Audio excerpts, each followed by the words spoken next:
I left my wife for the streets after discovering her 3.5-year affair. After hearing of my wife's adultery, I moved to the hills.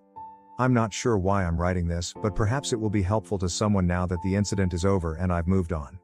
After 3.5 years of marriage, I learned of my wife's affair in February 2018. I worked a contract job that occasionally required a lot of travel but also permitted me to work from home when I returned. As a director of a technical sales company, my wife held a very lucrative position. Although things had become a little strained due to her working longer and longer hours and me traveling for work, we still had what I would call a fairly excellent marriage. Background: 5 years ago, at a cookout hosted by a mutual acquaintance, I met my wife, who is now my ex. We immediately clicked after we started talking. To be honest, I felt that being with a woman who was so attractive and articulate was a huge advantage. My rough around the edges demeanor somehow appealed to her.